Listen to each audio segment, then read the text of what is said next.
Tapi memang, oh ini kan kalau di Belanda, oh saya dari Indonesia sudah begini. Kadang-kadang saya mikir ya, kalian dasar pecundang kalian itu ya. Wah kamu kan di Belanda enak bisa begini bisa begitu. Saya dari di Indonesia sudah begini gayanya saudara.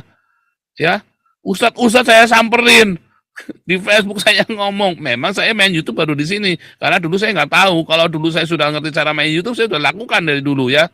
Cuman saya tahunya kan di Facebook. Saya di Facebook sudah begini saya tampak muka saya ngomong ya. Ya karena gerejanya bandel ndablek ya bandel ndablek memang harus aniaya di Indonesia itu supaya keluar. Ya kan kumpul dianiaya, nggak boleh bikin gereja, gerejanya kudu dibakar. Lihat jangan nggak percaya omongan saya, saudara. Anda kumpul terus Anda bangga dengan kumpul terus bakar gerejamu nanti, nggak boleh ibadah, nggak boleh. Pokoknya supaya Anda jangan ibadah di dalam. Lihat gereja kisah para rasul. Ya kan kumpul, ketika mereka kumpul terus, nggak pergi keluar, digebuk saudara, supaya keluar. Karena mereka disuruh, kamu akan jadi saksiku di Yerusalem, di mana? Di Yerusalem, di Yudea, Samaria, sampai ke ujung bumi. Tapi mereka kumpul terus begini di Yerusalem, so, digebuk. Akhirnya mereka ke Samaria, mereka pergi ke seluruh dunia. Ya kan? Akhirnya begitu kan? Ya memang harus digituin, harus digituin saudara ya. Nanti lihat ya, itu gereja yang kamu kenal itu kumpul nanti lihat aja nanti lama-lama bubar, intrik, ruwet, pokoknya begitu sakit hati, nanti tiba-tiba yang jadi mualaf. Karena gereja kumpul terus.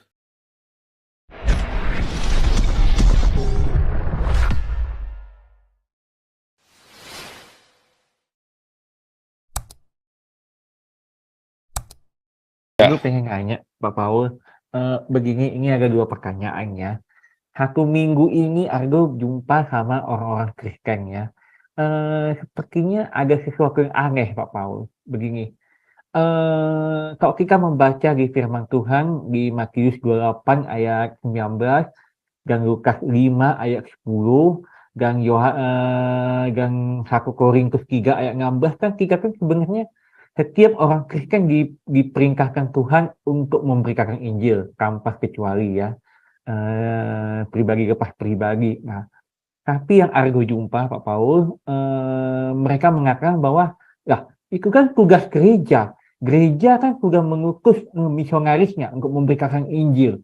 Nah, jadi apa gunanya orang-orang Kristen yang ada di dalam gereja ini? Argo bilang begitu Pak Paul. Kan ayatnya udah jelas, setiap individual kita diharuskan memberitakan Injil. Nah, mereka tetap bersikukuh bahwa itu tugas gereja. Nah, itu tanggapannya Pak Paul gimana? Itu yang pertama. Yang kedua, kemarin ada sebuah video masuk ke HP Argo yang mengirim orang Kristen juga, dan di situ Argo berdebat bahwa di Amerika beberapa hari yang lalu heboh apa namanya itu dia apa namanya lupa gue Argo namanya Pak Paul, apa kayak macam kayak kebanggaan rohani Pak Paul, semacam kayak kebanggaan rohani selama 3 hari 3 malam. Begini nih orang Kristen, ternyata semenjak adanya internet dan semenjak orang mengenal Yesus semuanya berhiporia sampai 3 hari 3 malam. Ini baru mantap. Nah, Argo bilang Pak Paul, untuk apa kita berhiporia gara-gara kebanggaan rohani sampai 3 hari 3 malam tapi nggak ada buahnya. Nah, tetapi orang-orang Kristen ini kok cenderung ke apa lagi ya, berhiporia Pak Paul gitu. Kira-kira tanggapan Pak Paul gimana itu Pak Paul? Itu saja Pak Paul, terima kasih. Iya ya Bang Ardo ya. Bentar, selamat ulang tahun dulu nih Bang Ardo nih. Iya, terima kasih Pak Paul. Terima kasih. Cuman ini nih ya, ini ada kejadian lucu Bang Ardo nih ya, ada kejadian lucu nih. Orang dikirimin bolu sama anonim. Kalau kirim Ardo tuh jangan anonim saudara ya. Kalau kirim Anda kalau kirim ke saya makanan atau kirim ke aktivis yang ada di komunitas kita saudara, jangan anonim saudara. Ya, sebab kalau Anda kirimnya anonim, ya nanti kita pikir aja macam-macam, saudara. Anda kirim makanan jangan anonim. Ya, kayak Bang Ardo kemarin bikinnya anonim. Karena Bang Ardo ini belum menghayati Markus 6 ayat 15, saudara ya. Waduh, ini dikasih bolu, dikasih kue tar sama anonim. Padahal yang anonim ini begitu perhatian sama Bang Ardo ya. Karena anonim jadi dia pikir apa saudara nih? Gue nggak coba. Jadi selanjutnya Anda bisa pikir sendiri. Oke, kita lanjut yang lain saudara ya. Pokoknya kalau kirim makanan jangan anonim saudara ya. Nah, jadi memang gereja sekarang maunya itu bikin KKR ya, orang yang disuruh datang, makanya kurang efektif penginjilan di gereja itu ya. Coba dengan cara saya lakukan ya, saudara, kelihatannya begitu ya, orang lalu lalang ya. Saya hitung ya, ada 100 kartu nama saudara yang saya bagikan, dan orang-orang itu selalu ini ya, selalu inbox, selalu kelihatannya orang-orang kan, semua orang di Eropa, kita penginjilan begini, mereka sudah lelah, saudara. Ada banyak yang berhenti nyerah. Nggak ada hasilnya. Saudara, saya dari SMP penginjilannya model seperti ini, saudara ya. Cuman dulu nggak pakai alat musik, saya pakai gitar. Cuman gitar saja, nggak pakai musik lengkap. Karena kan nggak boleh kan kalau di Indonesia, di Tegal itu loh, di terminal Tegal, saya ngamen pakai gitar, terus naik bis, ya sampai Pemalang, terus dari Pemalang pulang lagi. Di bis saya ngamen lagu rohani, terus saya bagi-bagi traktat, saudara ya. Saudara tahu, saya lakukan itu selama 3 tahun, dan 3 tahun itu komunitas kami dari 7 orang jadi ratusan orang. Saya nginjili di mana, panennya di mana, itu cara Tuhan bekerja, saudara ya. Saya nginjilnya di mana, panennya di mana. Lalu orang yang saya injili itu, dia kan mendengar firman Tuhan, ya kan? Lalu yang panen orang lain nanti, saudara. Yang panen orang lain, saya memanen yang ditabur oleh orang lain. Kan di dalam Alkitab berkata kan, ada yang menabur, ada yang menuai. Tetapi setiap kita harus menabur. Karena dimanapun kita berada, kita tabur, nanti nuainya, ladang sudah menguning, nanti nuainya orang lain yang menuai, saudara. Nggak apa-apa, kita akan menuai yang ditabur sama orang lain juga. Itu hukumnya di dalam Alkitab ya. Ada yang menabur, ada yang menuai. Itu bukan maksudnya, oh saya cuma menuai saja, nggak bisa. Semua orang harus menabur. Tetapi, misalnya nih, saya sekarang ada di Belanda. Saya nabur di sini ya. Saya di Den Haag, saya kan tidak tinggal di Den Haag. Dan saya bekerja sama dengan gereja-gereja di Den Haag. Nah ini yang memain bassnya ini dari Rotterdam, saudara ya. Nah kita lagi mau bikin di Rotterdam. Ya, kita buka network. Nah, saya lagi di Den Haag, saya lagi ada mau ketemu besok ya, doakan ya supaya gereja ini mau. Supaya kalau saya lagi menginjil, orang kan selalu datang ngomong-ngomong kan.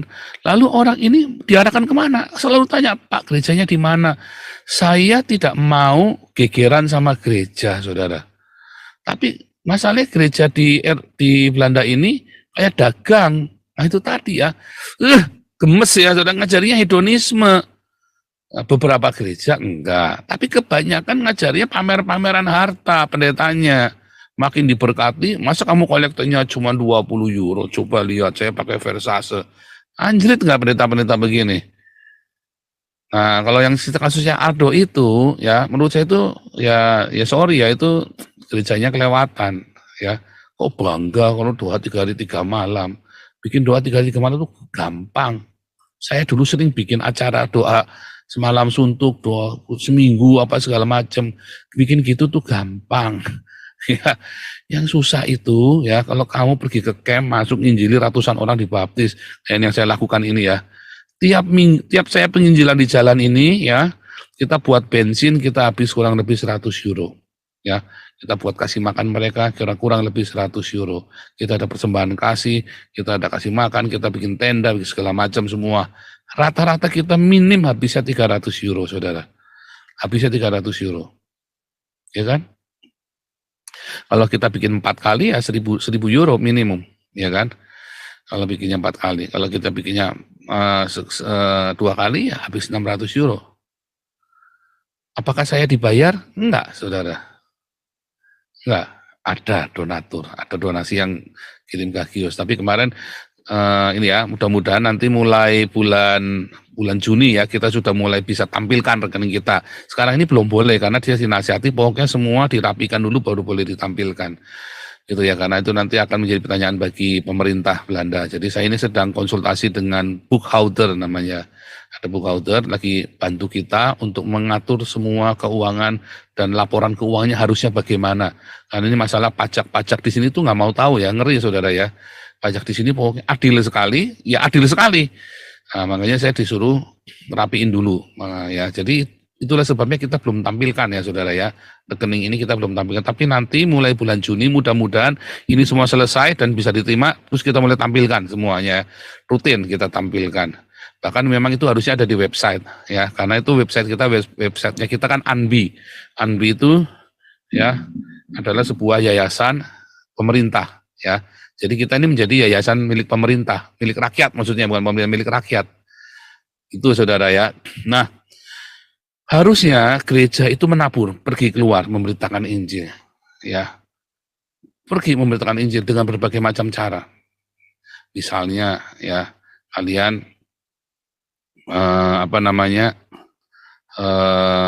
bagi-bagi traktat, ya. Anda bisa berdiakonia. Loh, Anda membagi-bagi nasi bungkus itu juga penginjilan walaupun tanpa atribut loh. Injil itu artinya kan kabar baik. Masa orang ngasih makan bukan kabar baik? Ya. Dulu ada yang masuk ke YouTube-nya, ke somnya kita yang dan Cemumek yang diserupakan yang nanya, oh, kamu ini tidak memberitakan Injil kok, nuduh saya ya. Orangnya nggak anonim tapi saya tahu tuh suaranya dan Cemumek saudara ya. Nah, terus saya bilang, kamu tahu nggak Injil itu apa? Ngasih makan itu adalah Injil, saudara. Anda kasih makan orang miskin di pinggir jalan, itu Injil. Injil, Evangelion. Kabar baik, kabar sukacita. Kalau Anda ngasih makan, itu artinya kalau anonim ngasih bolunya ada racunannya, itu bukan kabar baik. Tapi kalau anonim, tiba-tiba ngasih ke Aldo kue tart, enak sekali dan gak ada racunnya, oh itu namanya Evangelion, kabar baik. Itu kabar baik saudara. Seorang Aldo dikirimin, coba saudara ya, Aldo ini ternyata banyak fansnya juga nih. Itu kabar baik. Jadi Anda jangan membatasi kabar baik itu, Anda kudu khotbah, bertobatlah kalau nggak masuk neraka. Bukan seperti itu bukan hanya seperti itu. Saya lakukan seperti itu saudara ya. Nah, ini contoh nih. Tapi memang, ini kan kalau di Belanda, saya dari Indonesia sudah begini. Kadang-kadang saya mikir ya, kalian dasar pecundang kalian itu ya. Wah, kamu kan di Belanda enak, bisa begini, bisa begitu. Saya dari di Indonesia sudah begini gayanya, saudara. Ya, ustadz saya samperin. Di Facebook saya ngomong, memang saya main YouTube baru di sini. Karena dulu saya nggak tahu. Kalau dulu saya sudah ngerti cara main YouTube, saya sudah lakukan dari dulu ya. Cuman saya tahunya kan di Facebook. Saya di Facebook sudah begini, saya tampak muka, saya ngomong ya. Makanya Facebook saya dibredel sama Menkominfo itu. Foto-fotonya hilang semua ya, ada ribuan foto-foto keluarga segala macam. Waduh, nggak bisa di-retrieve lagi fotonya. Jadi saya semenjak dari Indonesia, the world is very beautiful. Dan voelt u dat de wereld eigenlijk heel mooi is. And you know that Netherlands paradise. Dan weet u dat Nederland paradijs is. No sadness anymore. Geen verdriet meer. There is no regret anymore. Musik, ngomong, main musik, cerita, main musik, cerita. Haleluya. Halleluja. Very, very precious. Alle mensen in uw leven. Goeie weg van leven. Itu saudara ya. Your life will be full. En uw leven wordt. Gereja harus memberitakan Injil. Ada banyak sekali cara. Saya dari di Indonesia sudah begini, ya. Jangan ngomong kalau di Belanda enak ya bisa begitu. Saya di Indonesia sudah begini. Saudara kira saya membaptis banyak orang itu gimana caranya, saudara di Indonesia? Loh, di Indonesia saya banyak baptis orang. Ya. Orang-orangnya masih utuh, masih ada semua. Beberapa ada yang sudah mereteli ya. Ada beberapa yang dihubungi sudah nggak mau. Ya. Saya langsung tahu, oh kamu dibaptis dulu cuma mau cari surat baptisan karena mau apa begitu ya. Karena dari situ saya ngerti. Tetapi orang-orang yang masih ada ya, dan sampai sekarang pun orang yang dibaptisan kita masih ada di dalam komunitas kita, ya. Terus Siliwangi, Sans, keluarganya semua satu kampung itu ya. Ada berapa orang tuh, 20 orang kali itu ya. Terus Semarang itu satu keluarga, ya kan, Anissa dan keluarganya masih semua di sini, masih ikut pemuridan kita. Kan aktif. Anissa malah sekarang ikut sekolah teologinya kita, saudara. Ya kan, banyak lagi, masih banyak lagi, saudara ya. Kita semua masih ada karena kita merawat orang yang kita injili, kita rawat. Di Indonesia pun kita ya, kita juga rawat orang-orang yang kita injili di Indonesia ini. Ya, mereka sudah mandiri masing-masing, mereka sudah ikut ke gereja masing-masing. Saya nggak bisa cawe-cawe lagi dong. Nanti dikira saya mau kepilihkan. Kan saya sudah serahkan ke gereja-gereja masing-masing. Bahkan yang mati juga sudah ada juga yang udah mati ya, kayak Yudi Mulyana, Ali Makrus, Yohanes Hadi itu kan sudah meninggal, juga ada yang meninggalnya juga ada. Gitu saudara ya. Jadi penginjil harus, kalau gereja cuma mau kumpul lagi, ya kumpul lagi. Ya enggak heran isinya gereja yang kumpul terus saudara, masalahnya banyak. Ruwet di dalam pasti, tak jamin banyak intrik politik di dalam. Tapi kalau gereja yang rajin penginjilan, coba nih komunitas kita nih, ya intrik-intrik itu hampir nggak ada. Kenapa? Kita udah capek dengan kita aktivitas kita keluar terus, nggak ada aktivitas di dalam, kumpul di dalam kita hampir nggak ada, ya kan? Kita nggak perlu gedung, rata-rata damar kasih keluar terus. Galarua sekarang lagi ke Lampung nih ya, Pak Santi Amer CS ini ya, dan kroni-kroninya sedang ke Lampung nyamperin GKKD saudara ya. Damaris capek mau intrik gimana, kita udah capek tiap hari kita bakso Sabtu, bakso Senin sampai Jumat ke pelayanan, ya kan, bagi-bagi makanan semua. Sampai kita mau cari hari buat kopdar aja gimana caranya tuh, kita susah sekali buat kumpul internal kita. Ya kita juga harus kumpul internal ya, makanya kita harus bikin nanti nggak jadi bulan Mei ya, kita rencana Juli karena persiapannya belum matang ya, supaya dapat tempatnya yang bagus yang enak ya. Bulan Juli kan juga pas liburan anak sekolah juga. Nah, perlu ya, kita kumpul perlu. Tetapi paling penting itu kita adalah pergi keluar.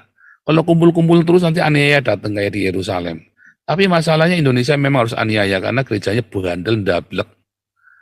Ya, bandel ndablek, memang harus aniaya di Indonesia itu supaya keluar. Ya kan, kumpul dianiaya, nggak boleh bikin gereja, gerejanya kudu dibakar. Lihat, jangan nggak percaya omongan saya, saudara. Anda kumpul terus, Anda bangga dengan kumpul terus, bakar gerejamu nanti, nggak boleh ibadah, nggak boleh, supaya Anda jangan ibadah di dalam. Lihat gereja Kisah Para Rasul, ya kan, kumpul, ketika mereka kumpul terus, nggak pergi keluar, digebuk saudara, supaya keluar. Karena mereka disuruh, kamu akan jadi saksi di Yerusalem, di mana? Di Yerusalem, di Yudea, Samaria, sampai ke ujung bumi. Tapi mereka kumpul terus begini di Yerusalem, so, digebuk. Akhirnya mereka ke Samaria, mereka pergi ke seluruh dunia. Ya kan? Akhirnya begitu kan? Ya memang harus digituin, harus digituin saudara ya. Nanti lihat ya, itu gereja yang kamu kenal itu kumpul nanti lihat aja nanti lama-lama bubar, intrik, ruwet, pokoknya begitu, sakit hati. Nanti tiba-tiba yang jadi mualaf, karena gereja kumpul terus. Udah kumpul pamer harta lagi, ya kan? Pamer harta. Oke, lanjut ya.